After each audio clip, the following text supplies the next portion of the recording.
What is up, guys? It's your boy Badge Plug, and we're back. 3 videos within 24 hours. I'm going to show you a gameplay real quick against Perks and Glocken, and then I'm going to show you guys my build and explain to you why I created it. So, as you all seen, it's a playmaking shot creator, but it's different than everyone else's that I've seen so far on YouTube. I've seen 5, 10 videos, and each and every one's different. So you see right away, this man's got some moves on him. He's got some stick. He knows how to move around, and he dishes it to his teammate 2-0. This is going to be quick, cut up, all that stuff right after this possession. So I get the tip right there, long arms. I got some pretty long arms. I'm a 6'5" playmaking shot creator, and I'm going to show you guys exactly what this build can do and why it's probably one of the safest builds to make right now on 2K22. So 30% right there in his face, pull up, green, catch and shoot. I told you guys I got the best jump shot. Literally already I'm splashing. I'll show you guys my stats after this game as well. Into the next possession though, catch and shoot, green. Nope, just kidding. That is a full bar animation. For some reason, you get a lot of those on 2K22. As you see from the animation I got after I shot it, that's literally a full bar. Then I green again. Sniper on Hall of Fame. I'm going to show you guys if this video gets to 5,000 likes, as you see me greening again. If we can get to 5,000 likes, I'll give you all, because I'm already about to drop my jump shot soon. The video in 4 hours about to have 7,000 likes. I told you guys 7,000 likes and I'll drop the jump shot. 5,000, I'll drop the build. It's already got 5,000. But if we can get this to 5,000, I'll give you all my dribble moves. I'll show you my badges, what I'm doing. Look at this cook right here. See ya, green. Just like that. Now, I don't go perfect every single game. I don't want you guys to think that. I'm going to show you my stats after this. Right here, I go in, make him jump, pull up, green. Just kidding. That's a white. But as you see right there, it's another full bar animation. I perfectly timed that shot. I don't know why you get so many of those on this game, but you do. So back into the little ISO for a second. Then I get the screen, pull up, try to throw a oop, and it just didn't work. Okay, it happens. You know what I'm saying? You can't play perfect the entire game, get the reach in, foul. But now you get another chance to see this bit on defense, except for 6 guys going to steal it, pull up, green, 20 points, no misses. I know there's cuts in this, but you'll see at the end that I have not missed a single jump shot. I'm not lying to you guys. Green again. And those dudes were pretty good. They were decent players, to say the least. 7 for 7, 8 for 8. Now, like I was saying, I don't miss every shot. I've played 21 park games so far, as you see from the screenshot, and I'm shooting 68.2% from the three-point line. Not many people are doing that. If they are, congratulations to them. But now I'm going to show you guys why I made my build and how I made it, to just show you and explain everything in full detail. So into the build, I highly recommend that you guys listen to why I made it. I'm going to give you every explanation as to why I created this as my first build to take into the park on 2K22. So it's a small forward build. I did lots of labbing before I created this. I went from point guard, shooting guard, small forward, checked all the heights, everything, and my favorite badge setup was the small forward. Now, if you have not seen, a lot of people are saying that shooting in 2K22 is very easy right now. You're seeing people green with 65 three-pointers and very low badges, but Mike Wang is probably going to change that. I do not see that staying in the game for the rest of the year. If it does, you know, cool. There's lots of diversity in the game because of that. Lots of builds are going to be able to be created. It's not just going to be playmaking shot creators. But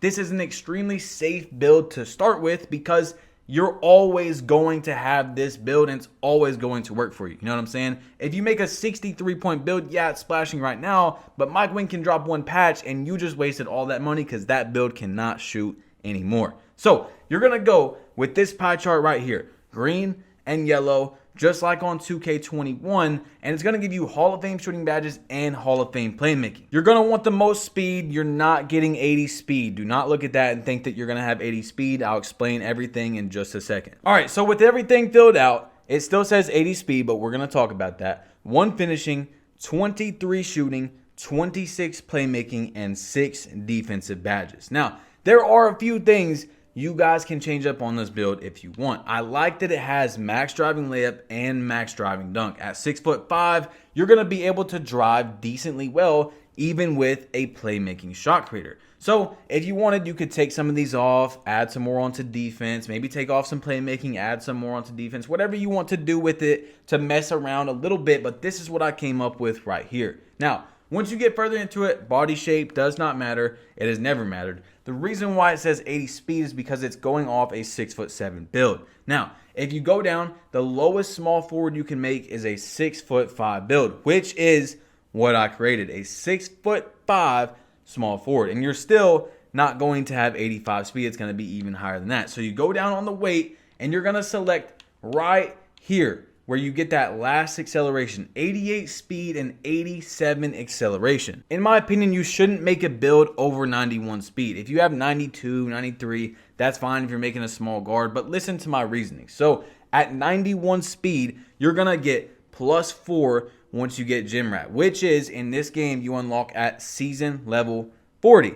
And right now, there's already someone who's level 30 and the game hasn't even been out for 24 hours. So it's not going to be super hard. Most of you guys are going to be able to get level 40 before the end of the 6 weeks. So that's going to give you +4 onto your speed. 92 speed is what you have now if you add that +4. And then Mike Wang has already confirmed today on Twitter, I might pop up the screenshot on the screen, that you get +1 just like on current gen 2K21 and 2K20 for 95 overall to 96. +1 in every attribute from 96 to 97, 97 to 98, and then to 99. So you're going to get another +4, which is going to give you a 96 speed once you finish this build. Now, if you guys are, for some reason, not planning to grind out the build, I know there's some people that don't have the time to do it, then you can go down to a shooting guard, make him 6'4", 6'3", get a little bit more speed. But this is for you guys that really want to make that super good build.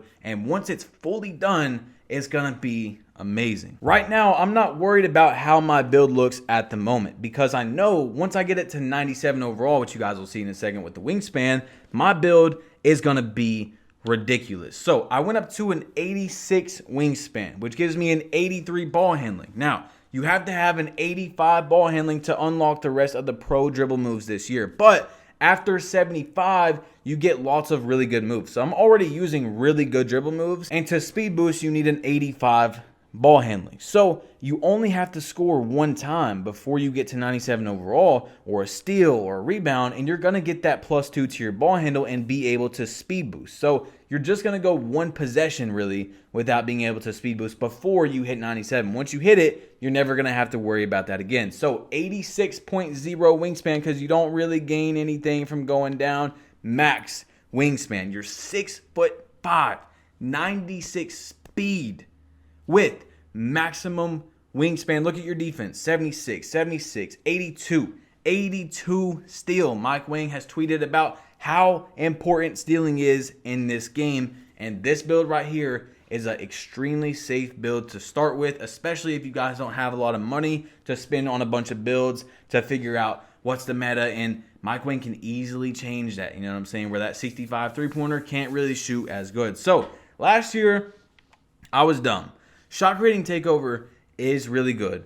Playmaking takeover is really good. They've got their own benefits. Log takeover is even really good. But every single year, sharpshooting takeover is just the what you would call meta, which means like the best takeover. This is the one where you're going to be the most efficient. It's going to do the most for you, most likely. Now, you guys can go with whatever you want, but I was a fool last year and went with shot creating takeover, which I was able to do some really cool things with. But sharpshooting takeover is going to do pretty much the exact same thing as shot creating, except for when you're not in the mid-range. So when you're shooting those fadeaway threes, it's pretty much going to do the same thing with sharp take that shot creator take does. You see what I'm saying? So everything plus the standing still bonus that you get is why I went with a spot-up shooter. Now, once you get into it, it says a playmaking shot creator. For some reason, shades of Gordon Hayward, Mikal Bridges, and Chris Mullin.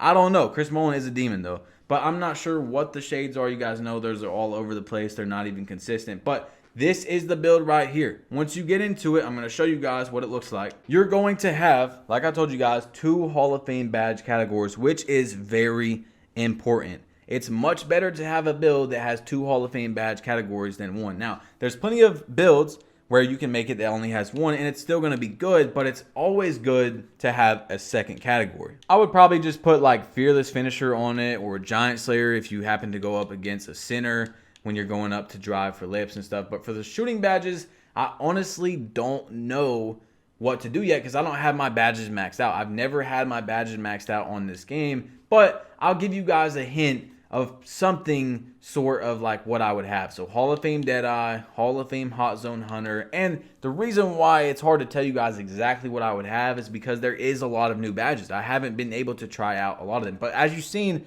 from my gameplay, I'm really liking Sniper. This is like the opposite of flexible release. If you get a slightly late or a slightly early, it gives you a big boost to your shot, which is going to make a lot of your whites go in even when you don't time your shot correctly. I know I complain about whites going in, but I mean, if the badge is there, the badge is there. You know what I'm saying? You can't help it. Other people are going to use it against you, so you might as well use it. Blinders Hall of Fame, if you guys didn't get to play Next Gen, this badge, Next Gen 2K21 last year, this badge is insanely good. It's basically Deadeye when your defender is on the side of you, so on your hip. Then you have 7 badges left, and you can do whatever you want with it. I would probably go Limitless Spot Up, Silver or Gold, and then you have 4 left, so I don't know. It really is up to your play style, to be honest. And like I said, guys, I haven't been able to try all these out. At the moment, Green Machine isn't even needed. I don't use it on my build because I mean, as you guys seen, I shoot 68%,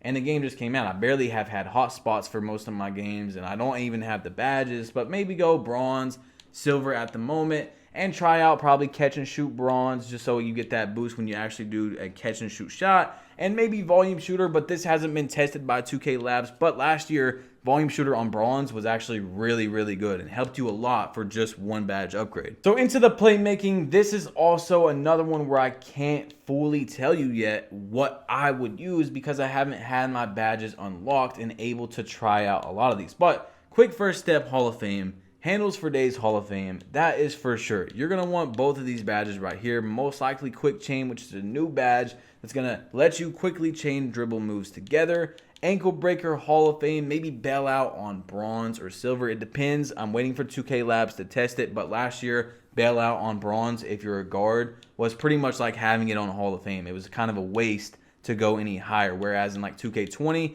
you would need it on like Gold or Hall of Fame to do the same things. Now you have 9 badges left, and of course you're gonna want Unpluckable. I've always rocked it on Bronze and never any higher. I never go higher than Bronze Unpluckable since 2K20 when it was introduced. Then the rest are kind of once again up to your playstyle. Are you gonna be doing a lot of hop back moves? You might want Space Creator. Are you gonna need a teammate that you want to boost his stats, his speed, stuff like that, floor general, and give him a little bit more speed? Maybe his three-pointer needs to go up a little bit, then you rock floor general. So let's say Silver Floor, because maybe you're playing Pro-Am, you want to boost 4 people's stats. This is a great badge. You're using 2 upgrades to upgrade every single person on your team stats by 2+ points. Then Dimer, you know, you're going to want your teammate to shoot a little bit, but at the same time, right now, shooting is really easy. Unless your teammate can't shoot, you might not needed. I'm not sure if I said that the right way, but Glue Hands, as of right now, I haven't noticed a real need for this, but maybe put it on Bronze if you're catching passes and like running out of bounds. But I honestly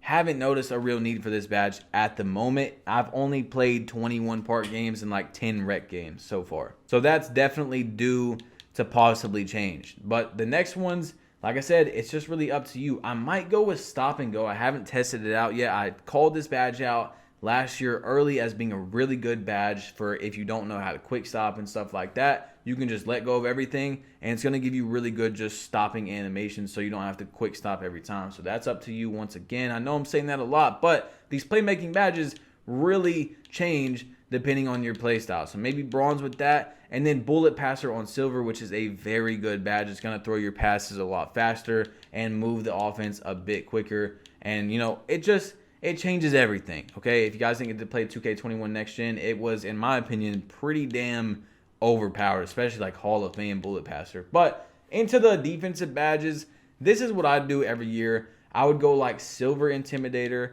and then Bronze Pickpocket. And then where's it at? I can't even... Clamps. Yeah, there it is. They have it on a different spot this year. So Gold Clamps, Silver Intimidator, and Bronze Pickpocket, or no Pickpocket and Gold Intimidator. I never use Pick Dodger, guys. At the moment, I don't see a need for it. I'm running through screens pretty good, but I don't even know if Pick Dodger has ever worked, to be honest. I don't know. You guys can let me know in your opinion down below. I've never noticed it actually do anything for me. But if this year it's different, you might want to rock that. You might want to change up the attributes a little bit. Like I told you guys, get a few more defensive badges, which is definitely possible. But that would be it for me on this build. That is why I created this build. It's safe.